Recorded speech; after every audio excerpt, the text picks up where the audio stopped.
തെന്നിന്ത്യൻ സിനിമാ പ്രേക്ഷകർക്ക് ഏറെ സുപരിചിതയാണ് നടിയും മോഡലുമായ ഗായത്രി സുരേഷ്. കുഞ്ചാക്കോ ബോബൻ നായകനായി എത്തിയ ജമുന പാരിയിൽ നായികയായി എത്തിയ ശേഷം പിന്നീട് നിരവധി ചിത്രത്തിലൂടെ ശ്രദ്ധേയമായ കഥാപാത്രങ്ങളിലൂടെ പ്രേക്ഷകർക്ക് മുന്നിലേക്ക് എത്തി. ബാങ്ക് ജോലി ഉപേക്ഷിച്ച് സിനിമയിലെത്തിയ നടി തെലുങ്കിലാണ് ഏറെയും സിനിമകൾ ചെയ്തത്. 2-2.5 വർഷത്തെ ഇടവേളയ്ക്ക് ശേഷം ഗായത്രി സുരേഷ് വീണ്ടും സജീവമാവുകയാണ്. എന്തിനായിരുന്നു ബ്രേക്ക്, എന്തുകൊണ്ടാണ് ഇങ്ങനെ സംസാരിച്ച് ട്രോളുകൾ വാങ്ങേണ്ടി വന്നത് എന്നൊക്കെയുള്ള കാര്യങ്ങൾ ഒരു യൂട്യൂബ് ചാനലിൽ നൽകിയ അഭിമുഖത്തിൽ ഗായത്രി തുറന്ന് സംസാരിച്ചു. എനിക്ക് എന്നെ തന്നെ തിരിച്ചറിയാനുള്ള ഒരു ഗ്യാപ്പായിരുന്നു കഴിഞ്ഞ 2 വർഷങ്ങൾ.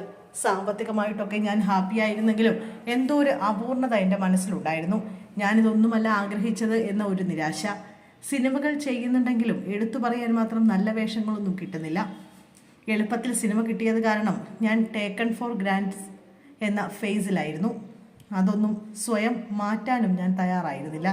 ഒരു തെറാപ്പി എടുത്തതിന് ശേഷമാണ് എൻ്റെ ഭാഗത്തും തെറ്റുകളുണ്ടെന്ന് ഞാൻ തിരിച്ചറിഞ്ഞത്. എന്നെ ഫോഴ്സ് ചെയ്ത് അതൊക്കെ തെറ്റാണ് എന്ന് പഠിപ്പിക്കുകയായിരുന്നില്ല. ഇങ്ങനെയൊക്കെയാണ് കാര്യങ്ങൾ എന്ന രീതിയിൽ എനിക്കൊരു തിരിച്ചറിവ് തരികയാണ് എൻ്റെ തെറാപ്പിസ്റ്റ് ചെയ്തത്. വീട്ടിലും കുടുംബത്തിലും എല്ലാം എന്തും ആരോടും തുറന്ന് സംസാരിക്കുന്ന ആളായിരുന്നു ഞാൻ. എൻ്റെ കാര്യങ്ങൾ വീട്ടിലെ അമ്മയ്ക്കും അനിയത്തിക്കും വലിയമ്മയ്ക്കും ഒക്കെ അറിയാമെന്ന രീതി. സിനിമയിലേക്ക് എത്തിയപ്പോഴും ഞാൻ ആ സ്വാതന്ത്ര്യമെടുത്തു. ഇതൊക്കെ നമ്മുടെ ആളുകളല്ലേ, അവരെല്ലാം മനസ്സിലാക്കുമെന്ന രീതിയിലാണ് എല്ലാം തുറന്ന് സംസാരിച്ചു തുടങ്ങിയത്. പക്ഷേ അത് വിനയായി എന്ന് തിരിച്ചറിയാൻ കാലങ്ങളെടുത്തു. ഇപ്പോൾ ഞാൻ മാറി ചിന്തിക്കാൻ തുടങ്ങി. എന്തു പറയണമെന്നില്ല, വേണ്ടത് പറഞ്ഞാൽ മതി. കരിയർ കുറെ കൂടി ഫോക്കസ് ചെയ്യണം, നല്ല ടീമിനൊപ്പം വർക്ക് ചെയ്യണം. സിനിമയിലേക്ക് വന്നപ്പോൾ എനിക്ക് കുറേ സൗഹൃദങ്ങളുമുണ്ടായി.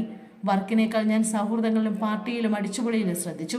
അതൊക്കെ കരിയറിനെ ബാധിച്ചു. ഇപ്പോൾ സൗഹൃദങ്ങളെല്ലാം വെട്ടിക്കുറച്ചു. കഴിഞ്ഞ 3 വർഷമായി ഞാൻ ഒറ്റയ്ക്കാണ്. നല്ല സൗഹൃദങ്ങൾ മാനിഫെസ്റ്റ് ചെയ്യുന്നു. സിനിമകൾ നല്ലത് ചെയ്യാൻ ആഗ്രഹിക്കുന്നു, ഗായത്രി സുരേഷ് പറയുന്നു.